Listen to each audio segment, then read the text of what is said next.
नमस्कार.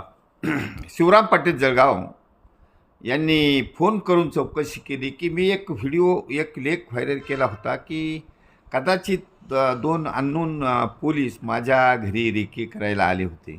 त्याबद्दल त्यांनी सहानुभूतीने सांगितलं, कारण मी हे मुद्दाम समाजाला दाखवून दिलं, समाजाला सांगितलं की असे समाजसेवक जे असतील, जे काही आपले विचार मांडत असतील, भारतीय राज्यघटनेच्या मूलभूत अधिकाराप्रमाणे विचार मांडायचा त्यांना अधिकार आहे. परंतु हे जे पोलीस यंत्रणा किंवा सरकारी यंत्रणा असेल, ते त्या भारतीय राज्यघटनेच्या मूलभूत अधिकाराचा ज्ञान न घेता, त्याच्यातला परामर्श न घेता हे रेकी करणं किंवा पोलीस यंत्रणा वापरणं हे चुकीचं आहे. घटनेच्या कलमाला ते अनुसरून नाही. त्यासाठी मी व्हायरल केलं की जे कोणी समाजसेवक असतील, यांच्यासारखे असतील, शिवराम पाटलासारखे असतील किंवा तो रविराज साबळे असेल किंवा अंजली दमाने, जे कोणी आपले विचार मांडतात, त्यांना विचार मांडून द्यायचा, त्यांना विचार मांडण्याचा घटनेने अधिकार दिलेला आहे.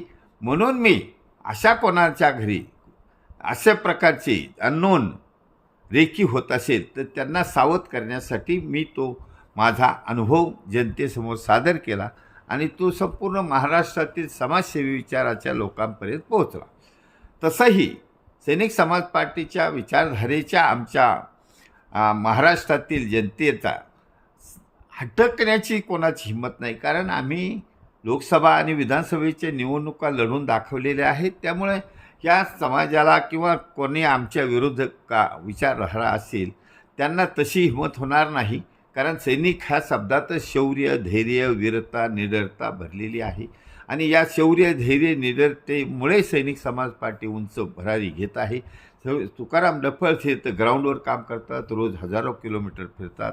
अशा परिस्थितीमध्ये सैनिक समाज पार्टीच्या कोणत्याही व्यक्तीला यांची हटकायची हिंमत नाही. परंतु ही जी गुप्त यंत्रणा वापरली असेल, रेकी करण्याची वापरली असेल, त्याच्याने काही होणार नाही, कारण हे सैनिक समाज पार्टीचा महामेरू भरधाव वेगाने धावत चालला आहे आणि त्याच्यासाठी कदाचित हे सरकार घाबरलेलं असेल आणि त्यासाठी ते शोध घेत असतील. सैनिक समाज पार्टीचा सोर्स कोठे आहे, सैनिक समाज पार्टी काय काय काम करते, सैनिक समाज पार्टीचे कोण धुरंधर नेते आहेत, यासाठी तो विषय असेल. तसं मी शिवराम पाटलांना फोनवरही सांगितलं की काही होत नाही, तुम्ही तुमचे विचार मांडत जा.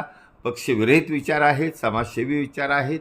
सैनिक समाज पार्टी पण पक्षविरहित म्हणजे इतर पक्षाला कोणाशी युती आघाडी न करणारी आहे, कारण आमचा विचारधाराच वेगळी आहे.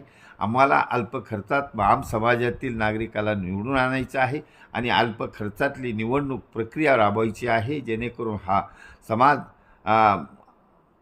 मताची पैसे न घेता मतदान करेल आणि मताचे पैसे न घेता आम समाजातील सुशिक्षित क्वालिफाईड उमेदवाराला निवडून देतील आणि खरी लोकशाही म्हणजे जनतेचं राज्य, रयतेचे राज्य, राजा छत्रपती शिवाजी महाराजांच्या रयतेच्या राज्याची पुनरावृत्ती करतील. यासाठी हे आंदोलन सुरूच राहणार आहे.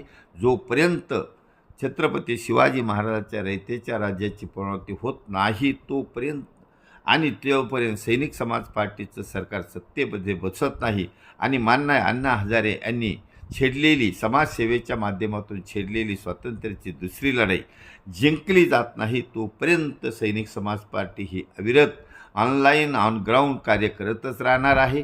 कुणी रेकी करो किंवा काही करो त्याने काही फरक पडत नाही, असं मी आपले शिवराम पाटलांना फोनवरही सांगितलं आणि त्यांना जे मी सांगितलं ते सर्व जनतेला, महाराष्ट्रातील जनतेला ज्ञात होण्यासाठी हा व्हिडिओ बनवला आहे. सर्व जनतेने याची दखल घ्यावी ही नम्र विनंती. भारतवर्ष की जय, छत्रपती शिवाजी महाराज की जय. सैनिक समाज पार्टीचा विजय असो.